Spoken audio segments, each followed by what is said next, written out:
امام شافعی رحمۃ اللہ علیہ فرماتے ہیں چاہتے ہو دنیا اور آخرت کی ساری خوبیاں تمہارے اندر آ جائیں تو نمبر 2 کف الاذی، تکلیف نہ دینا کبھی کسی کو۔ میرے عزیزوں، یہ جو مظلوم کی بد دعا ہے نا، یہ اللہ کے عرش کو ہلا دیتی ہے۔ کہتے ہیں اس شخص سے مت ڈرو جو تم پہ غصہ کر رہا ہے، تم سے لڑ رہا ہے، تم سے حق چھین رہا ہے، ہاں اس سے ڈرو جو خاموش ہو گیا، جس نے اپنا حق چھوڑ دیا اور جس نے اپنا سوال اللہ کے دربار میں پیش کر دیا۔ کہا اس سے ڈرو، لڑنے والے سے نہیں ڈرو، اس سے ڈرو جس کی آہیں اللہ کے عرش کو ہلا رہی ہیں۔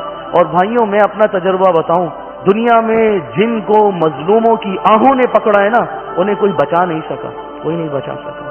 لوگوں سے واسطہ رہتا ہے، معاملات رہتے ہیں، جن کو مظلوموں کی آہوں نے پکڑا ہے نا، ظلم جس پر کیا ہے، کسی کی زمین دبا لی، کسی کے پیسے دبا لیے، مارکیٹ کے پیسے کھا گئے، لوگوں کے پیسے لے کے غائب ہو گئے، کسی کا دل توڑ دیا، کسی کا حوصلہ توڑ دیا، کسی کو تانا مار دیا، کسی پہ طنز کر دیا، کسی کو زبان سے زخمی کر دیا، کسی پڑوسی کو اتنا ستایا کہ وہ گھر چھوڑ کے جانے پہ مجبور ہو گیا۔ اللہ اکبر۔ پھر جب مظلوم کی آہیں لگتی ہیں، اللہ کا عرش ہل جاتا ہے۔ ایک عالم دین کے پاس ایک شخص آیا، بڑا عجیب واقعہ ہے، توجہ کیجیے گا۔ اس کا ایک ہاتھ سن، پورا ہاتھ شل، اور وہ ان سے علاج کرواتا رہا کہ کچھ دم کر دیں۔ وہ دم کرتے رہے، فائدہ کچھ بھی نہیں ہوا، اور انہوں نے اس سے کہہ دیا کہ بھائی تمہارا مرض لا علاج ہے، میرے پاس اس کا علاج نہیں ہے، تم چلے جاؤ۔ وہ شخص غصہ کر کے لڑکے وہاں سے چلا گیا۔ کچھ 2-3 سال کے بعد ملاقات ہوئی اس عالم دین کی اور اس شخص کی، تو انہوں نے دیکھا کہ وہ شخص جس کا ہاتھ انہوں نے کہا تھا لا علاج ہے، بالکل ٹھیک ہے، اور وہ ایک نارمل بندے کی طرح چلتا ہوا جا رہے ہیں۔ تو انہوں نے کہا میاں کیا معاملہ ہے، تمہارا تو ہاتھ بہت ہی خراب تھا، سن ہو گیا تھا۔ کہنے لگے حضرت کیا بتاؤں، بڑا عجیب واقعہ ہے میرا۔ میں علاج کرواتا رہا اپنے مرض کا، لوگوں کے پاس جاتا رہا، تو میرا مرض کہیں سے صحیح نہیں ہوا۔ پھر میں نے اپنی زندگی میں غور کرنا شروع کیا کہ میری زندگی میں کسی پہ ظلم تو نہیں ہے۔ تو مجھے یاد آیا کہ میرے پڑوس میں ایک عورت کا مکان تھا جو کہ بیوہ تھی، اور میں وہ مکان خریدنا چاہ رہا تھا۔ میں نے ناجائز طریقے سے لوگوں کے ذریعے زور ڈلوا کے تنگ کر کے اس کا مکان بکوایا اور اونے پونے داموں خرید لیا، اور کہا جب وہ جا رہی تھی تو لوگوں نے بتایا کہ وہ بہت روتی ہوئی اس گھر سے گئی تھی کہ میری زندگی کی جمع پونجی اور میری زندگی کا مکان ایک شخص کی زیادتیوں کی وجہ سے مجھے بیچ کے جانا پڑ رہا ہے۔ کہا میرے ذہن میں جب اس عورت کا خیال آیا اور اس کے روتے ہوئے جانے کا خیال آیا، تو میں نے اس عورت کے مکان کو ڈھونڈنا شروع کیا کہ میں جا کے اس سے معافی مانگوں اور مجھ سے جو زیادتی ہوئی ہے میں اس کی تلافی کروں۔ کہا میں گیا، وہ عورت اس کا تو انتقال ہو چکا تھا، اس کے بچوں کے پاس گیا، اس کے بچوں سے معافی مانگی، اور جو پیسوں میں کمی میں نے کی تھی وہ پیسے ان کو لوٹائے، اور ان کو کہا کہ ہاتھ اٹھا کر میرے لیے دعا کر دو۔ کہا جیسے ہی اس بیوہ عورت کے بچوں نے میرے لیے ہاتھ اٹھا کے دعا کی، اللہ نے میرے ہاتھ کو ٹھیک کر دیا۔ مظلوم آج دیکھیں نا، معاشرہ ظلم سے بھرا ہے میرے یہاں سے۔ کیا ہم بولتے ہوئے سوچتے ہیں میری باتوں کا سامنے والے کے دل پہ کیا اثر ہوگا؟ سوچے کبھی؟ میں آپ کو، اللہ پاک نے مجھے بیٹا عطا کیا ہے، بیٹے کا نام محمد ہے۔ میں آپ کو بتاؤں آج تک میں نہ اسٹیٹس لگا سکا بیٹے کا نام میں بتا سکتا ہوں، کیونکہ میرے حلقہ احباب میں اتنے بیچارے ایسے ہیں جن کی اولاد نہیں ہے۔ اب جب میں یہ اپنی مبارک باتیں سمیٹوں گا اور لوگوں کو کہوں گا میرے ہاں بیٹا ہوا، ان بیچاروں کے دل پہ کیا گزرے گی؟ سوچا ہے کبھی؟ جب ہم بھری محفل میں پوچھتے ہیں تمہاری اولاد نہیں ہو رہی، سوچتے ہیں اس کے دل پہ کیا گزر رہی ہے؟ جب ہم کہیں کسی بھری محفل میں کسی سے پوچھتے ہیں ہم یہ شادی کیوں نہیں کر رہے، ہم سوچتے ہیں اس بیچاری کے دل پہ کیا گزر رہی ہے جس کے پاس گھر چلانے کے پیسے نہیں ہیں۔ ہم کسی سے پوچھتے ہیں یار تقریب میں آئے ہو، کپڑے تو اچھے پہن کے آتے، ہمیں پتہ ہے اس کے گھر میں بیچارے کے کھانے کا بھی نہیں ہے، وہ کیسے اچھے کپڑے پہن کر آئے۔ ہم کسی کے چپل کا مذاق اڑا دیتے ہیں، کسی کے بالوں کا مذاق اڑا دیتے ہیں، کسی کے قد کا مذاق اڑا دیتے ہیں، اور کسی پہ کیا ظلم کر جاتے ہیں، کسی پہ کیا ظلم کر جاتے ہیں۔ ایسے جملے بولتے ہیں، کوئی شخص رات کو تکیے پہ اپنا منہ رکھ کے ساری رات روتا ہے، اپنا چہرہ رکھ کے رو رہا ہوتا ہے، اور تکیہ اس کے آنسو جذب کر رہا ہوتا ہے۔ ہم ایسی بات کہہ دیتے ہیں، کوئی بیچارہ ساری رات تڑپتا رہتا ہے۔ ہم نے کبھی سوچا زندگی میں ہماری جو مشکلات ہیں، کہیں کسی کی آہیں تو نہیں لگ گئی؟ اور مظلوم کی آہیں بھائیوں زندگیاں اجاڑ دیتی ہیں۔ کوئی چیز پھر اس کی زندگی میں کام نہیں آ سکتی جس کو مظلوموں کی بددعا لگی۔ رلتے دیکھا ہے لوگوں کو، برباد ہوتے دیکھا ہے، بنتے کسی ایک کو بھی نہیں دیکھا۔ امام شافعی فرماتے ہیں زندگی میں خوبیاں چاہیے نا، اپنی زندگی ایسی بناؤ تمہاری ذات سے تکلیف نہ ہو، کسی کو دکھ نہ ہو تمہاری ذات سے۔ میرے عزیز بھائیوں دوستوں، ہم اپنی زندگی میں یہ خوبی پیدا کریں، ہماری ذات سے کسی کو تکلیف نہ پہنچے۔ اور کہاں سے شروع کرنا ہے بھائی؟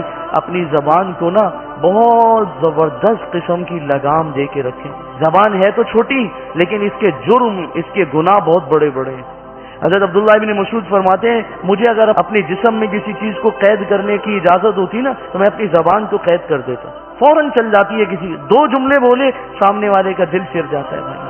اور الفاظ ہی ہیں، میں اکثر الفاظ کے بارے میں بتاتا ہوں، الفاظ ہی ہیں نا بھائیوں، ایک ہنستے ہوئے شخص کو رلا دیتے ہیں، اور یہ زبان ہی ہے جو ایک روتے ہوئے کو ہنسا دیتی ہے، یہ الفاظ ہی ہیں جو ایک بیمار کو کھڑا کر دیتے ہیں، اور یہ الفاظ ہی ہیں جو ایک کھڑے ہوئے شخص کو بیمار کر دیتے ہیں، ہارٹ اٹیک ہو جاتا ہے، الفاظ سے ہی ہو جاتا ہے۔ الفاظ ہی ہیں جو ہنستے بستے گھر کو اجاڑ دیتے ہیں، الفاظ ہی ہیں جو اجڑے ہوئے گھر کو پھر سے بسا دیتے ہیں، الفاظ ہی ہیں نا میرے عزیز۔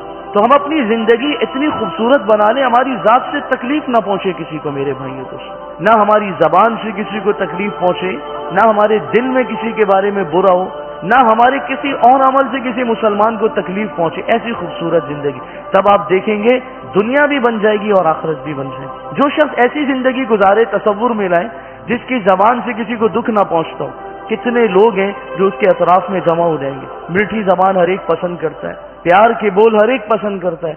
کسی گھر میں شوہر کی زبان قابو میں ہو، بیوی کی زندگی کتنی سکون میں، اور بیوی یہ تہیہ کر لے میں نے شوہر کو تکلیف نہیں دینی، شوہر کی زندگی کتنی سکون میں۔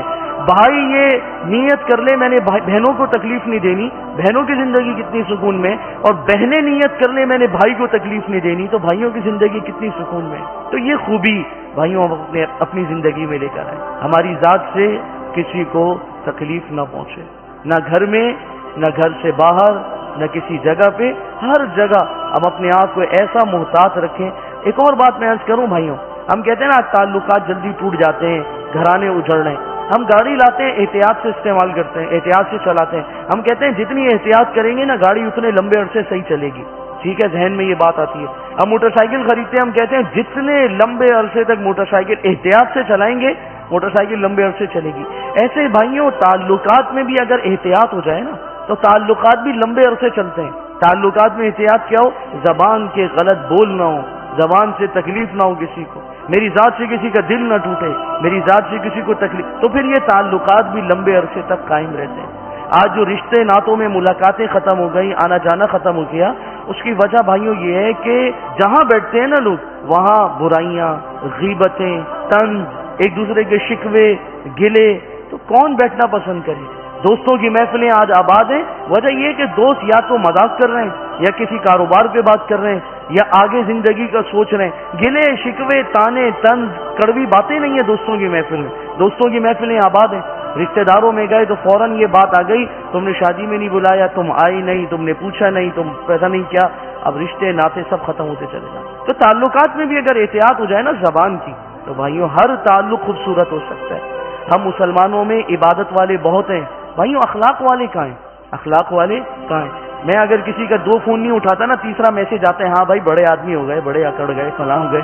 لوگوں کو یہ سینس ہی نہیں ہے کہ ہو سکتا ہے بھائی مصروفیت ہو، عین نماز کے وقت فون کریں گے اور نیچے لکھ دیں گے ہاں بھائی اب تو نہیں اٹھائیں گے ہمارا فون، اب ہم سے اچھے مل گئے، فلاں مل گئے۔ اخلاق والے تو ہے ہی نہیں بھائی، ہم کیا بول رہے ہیں ہم سوچتے ہی نہیں ہیں، ہم کتنے جلدی فیصلہ کر رہے ہیں ہم سوچتے ہی نہیں ہیں، بس زبان پہ جو آ گیا وہ کہنا ہے۔ اور ہاں سوچتے کب ہیں؟ جب کہنے کے بعد نقصان ہو جاتا ہے نا، پھر سوچتے ہیں کہ ہائے میں نے طلاق دے دی اور میری بیوی اب میرے ہاتھ سے چلی گئی، اب سوچ رہے ہوتے ہیں بیٹھ کر کوئی راستہ بن جائے میری بیوی واپس آ جائے۔ کاروبار میں بھی ایسا ہی کر رہے ہوتے ہیں، نوکری میں بھی ایسا ہی کر رہے ہوتے ہیں، بے روزگار ہو جاتے ہیں تب سوچتے ہیں کہ اگر میں نے کمپنی میں یہ غلط بات نہ کی ہوتی تو اب میرے ساتھ ایسا نہ ہوتا۔ تو کرنے کے بعد سوچنے سے بہتر ہے کرنے سے پہلے سوچ لیا جائے۔ تو اپنی زندگی میں یہ خوبی لانی ہے۔